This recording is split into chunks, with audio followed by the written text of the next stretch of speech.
สบายดีทุกคนมื้อนี้มีภารกิจมาแจกของแก่วิธีโรงเรียนบ้านเขาเองเนาะอยู่บ้านทุ่งยางเนาะทุกคนมื้อนี้ก็มีหลายเมนูอยู่เนาะมีต้มเส้นเนาะทุกคนแล้วก็กะแลมซาไทยซาเขียวขนมนมเนาะทุกคนตอนนี้เราหากะลงมาฮอดเนาะตอนนี้ก็เป็นเวลาเบิ่งโมงกันเนาะ10 โมงแล้วเนาะทุกคนมื้อนี้อยู่บ้านทุ่งยางเขาเองเนาะก็ได้มีภารกิจมาแจกแล้วทุกคนเนาะเจ้าของกะแลมเพิ่นมาแจกเองเนาะทุกคนเพิ่นเป็นคนบ้านหลัก35เนาะทุกคนเนาะกะแลมเจ้าดังกะแลมบุญส่งเจ้าด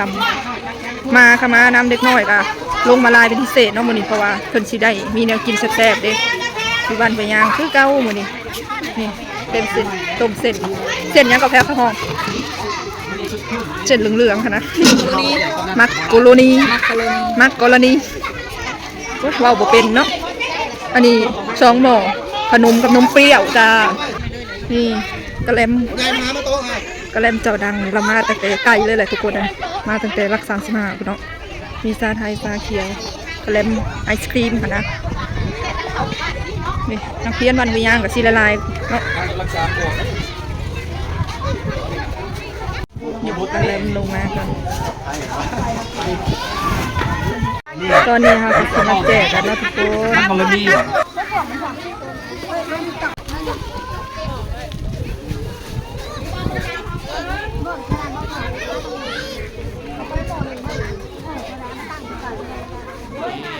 คนตักก็มีแต่มาอยู่ข้างหน้าเลยก็ตักให้เนาะดีเฉพาะขาโตเนี่ยห่วย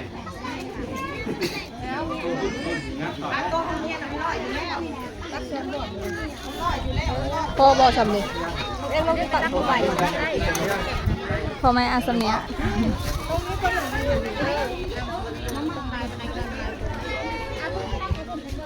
อันน่ะวัวเราไปแจกแล้วจะให้เขาถ่ายคลิปอยู่จะให้เขาเอามามือได้ไปแจก เราไปแจกว่าเขาตัก เอาจอนนี่มาแย่งมาดูมุมนี้กันนะ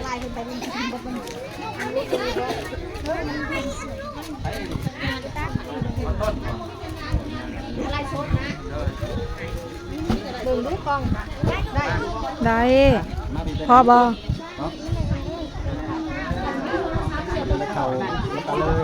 จะจอยมาพี่ก็ได้พี่มุมนี้เอาไปแต่งกินเด้อ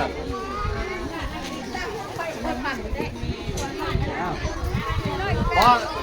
มุมนั่นก็ต้องเอาอยู่ฝั่งนั่นคนนึงนั่นน่ะคนตักมาอยู่ฝั่งนี้คนนึงฝั่งนั่นคนตักอีกคนนึงจังแบบเป็นชันกินอ๋อพี่เจเป็นนักเรียนเหรอบ้าน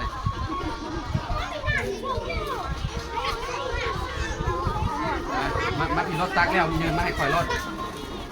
ไปมาจอยเอามุมนั่นเอาละด้วยไปนั่งกินเด้อจับดีๆเด้อคุณเอาไปที่ก้อนมันเด้อมาโอเคเอาเลยมีเยอะพวงเด้อมาเด้อลูกกินน้ำกันเด้อด้วยได้นั่งกินเด้ออ้าวเป็นนักกิน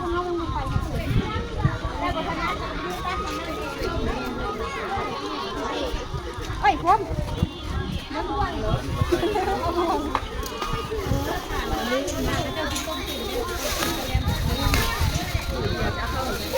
เนาะ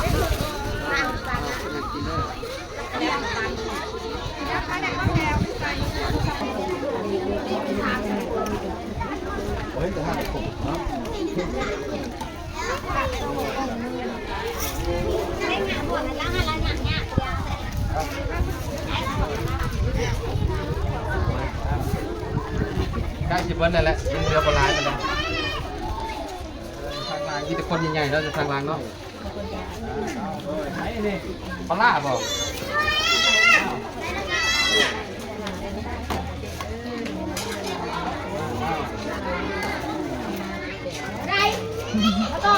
ลูกก็ตักน้ำไปล้ายก่อนบ่ตอนมันรู้สึกว่าแขนลงเลยได้นี่ มันเริ่มเส้นมันเริ่มอืดไม้แล้วบ้านนี้ คนเขาตอนให้เขาแน่เด้อบ อมาถึงยังถ่ายเห็นแต่คอโอ้ย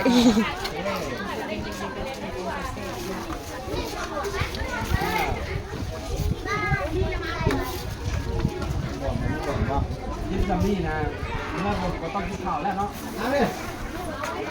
เป็นอาหารเชียง บวงมันละบ่เอาบวงมันเนี่ย นี่บวกนี่บวก ไหนอ๋อเบื่อมันปิวลงข้างล่างผม เบิดจะได้อันนี้เบิดจะได้ ยิงเนื้อปลาไหลยิงเนื้อปลาไหลให้กินเบิร์ดให้กินเบิร์ดมาเอาอีกเด้อ ก็คิวเล็กน้อยเดี๋ยวเขามากินเด้อ ต่อคิวเดียวเนี่ย เขามาถ่ายกิน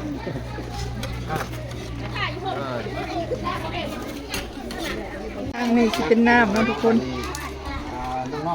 แจกน้ำมาเลย ใครกินแล้วไว้เพชรน้ำเด้อลูกน้ำเด้อน้ำพันเดียวจริง ให้น้อยหนึ่ง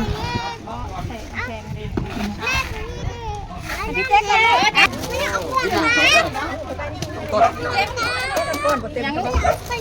ก็แล้วเอาไปตักแกลมมันนี่ค่ะพวกแกลมพี่เจ๊ ตักแบบนี้ จะไปพัดไหน ใช่ไหมไม่สิตักซอยวะ ใส่น้ำแทนเลย สำนีพอดีกินเอ้าอะไรใช่อะไรกระจอกลืบเลยอย่าซิงกันเด้อสิล่มเด้อได้กินกุคนเด้อโอเคเอ้า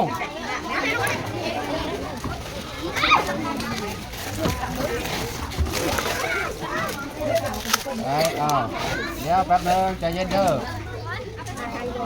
เดี๋ยวเอาไปให้เปลี่ยนก้อนนิดหน่อยก็อยากกินตัวนั้นตัวนี้เอาไหนคนไหนมาก่อนโอ้โหเลยป่ะเดี๋ยวมาต่อแถวเลยแบบจุดเจ้าสิบ่ได้เด้อใครมาก่อนแหละสิเสียใจเหรอนะก่อนโอ้โหใครมาก่อนไหนมาก่อนเจ้าพอมาก่อนเอาเจ้ามาก่อนเอาโอเคต่อแถวก่อนก็ได้เด้อต่อแถวก่อนเด้อเป็นสองแถวเด้อออกไปทางทีกินลูกโอเคเอาไปกินไปนั่งกินก่อนต่อแถวงามเด้อต่อแถวงามเด้อ วุ่นวายเนี่ยทุกคน ใจเย็นเด้อใจเย็นเด้อต่อแถวงามเด้อ นั่งคิวยาวจะกินก่อนเดี๋ยวไป เอา เอา ปากกาเอางามไปลูกกินมือดิ ได้มา น้ำกับบักเก็ตได้นะ มาเอาอีกละเอาลูกกินแล้วไปพุ่นมาเอาปากกาคนใหญ่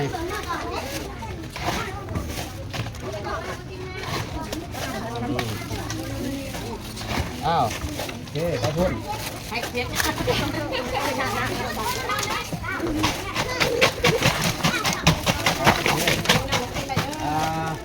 เอางานเด้องานเด้อคนน้อยมาก่อนไอ้คนน้อยได้กินก่อนเด้อคนใหญ่อดเอาก่อนเด้อคนใหญ่อดก่อนเด้อเอาลูกอ่ะโอเคไปเด้อเด้อโอ้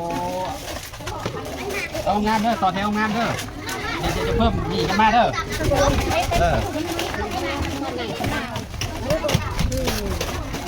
ได้โอเคเอาไปก่อนแถวนี้ค่ะเอาแถวนี้ก่อนก่อนโอ้โหกับเข่าเด้อคนนี้แบบเด้อโอเคเอาไป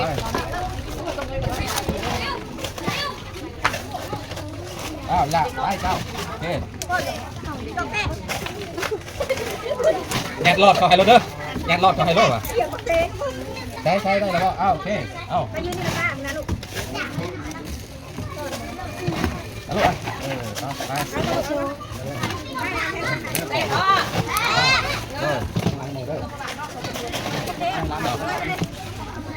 ไปกินพี่เจก็กินกินจะเป็นวัดเถอะเอาลูกกินอิ่มเป็นวัดแล้วหนูน้ำก้อนเอาแบบนี้แล้วนะนี่เนี่ยนี่เด็ดน้ำก้อนบอกมาเล็กน้อยเพชรแห้งเลยเพชรอยู่บ่กินอันนั้นเพชรบอกพอดีเนาะวันนี้ต่อแถวแจกกระแลมต่อเนาะทุกคนแจกกระแลมแล้วก็สิมาแจกขนมบัดนี้เนาะ3-4อย่างแจกต้มแล้วก็น้ำแล้วก็กระแลมแล้วก็ขนมมันนี่ ตักแล้วอย่าร่วงบ้างน้ำแถวน้ำหมูเชียงมือหนักก็ได้เด้น้ำหมูใหญ่นะ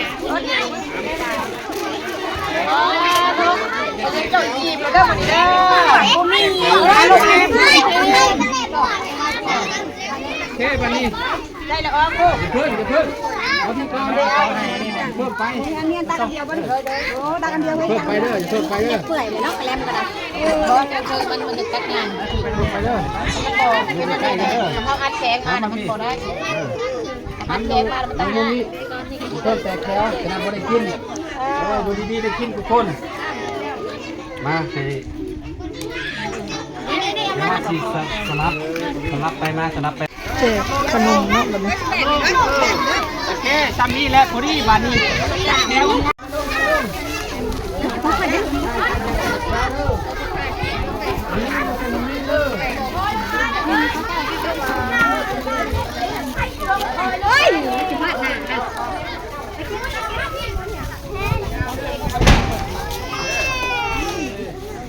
เบิร์ดแล้วบ่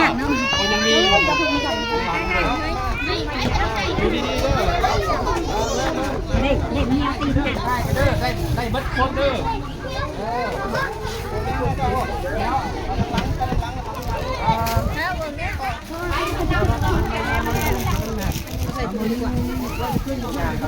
ปลาตืดปลาเนี่ย ยับลงไปนึง นับลงไปทางไปทางคนมันมาคนมาเย็น ขอลงก่อนอาจารย์บอกทางเนี่ยอาจารย์ปวดหัวบ่ตอนจัดแถวปวดแล้วนั่นแหละปวดแล้วนั่นแหละ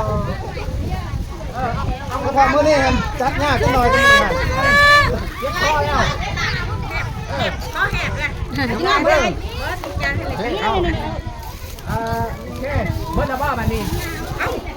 เบิร์ดแล้วก็ แล้วมา เรียบร้อยไปมาให้ผักเรียบร้อย ไอ้ลาพอได้แล้ว สมัยไรสองกอง อันนี้ลูกอันนี้หมูเด้อแกงต่อพี่น้องเลยเนาะแค่นั้นออกนั่นแค่นี้ออกนี่ทางงานออกพุ่นเด้ออ้าวเอาลูกเอาครับแม่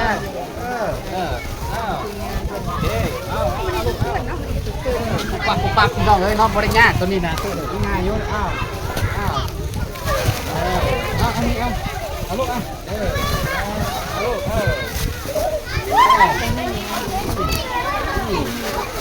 รอบสุดท้ายพี่น้องเนาะวนลงข้าวโค้ง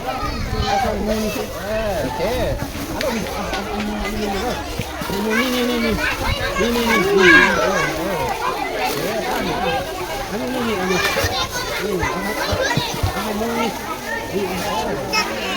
ให้คนนี้แน่อันนี้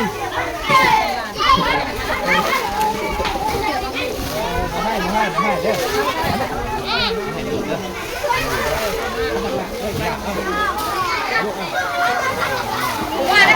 จะเพิ่มไปได้ไหมเด้อ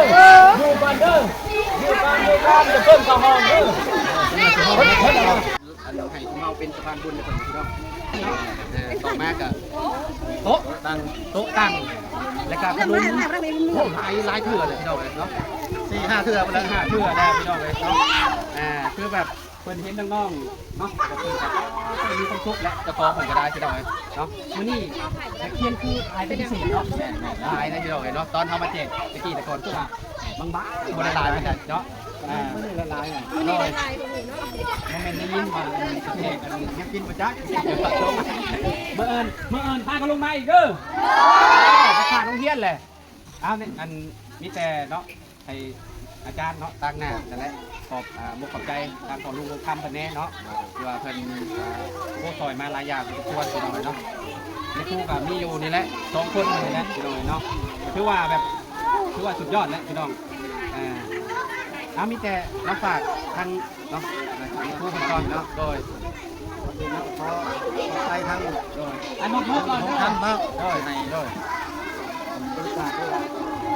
อุปกรณ์แหละเนาะอันนี้ก็เป็นขนมนะลูกหลานเนาะ ตอนนี้ก็มาฮอดเฮือนแล้วเด้อพ่อแม่พี่น้องคลิปนี้ก็ขอจบเอาไว้จนนี้กันเด้อคลิปหน้าพอกันใหม่ขอตัวลาไปก่อนสบายดี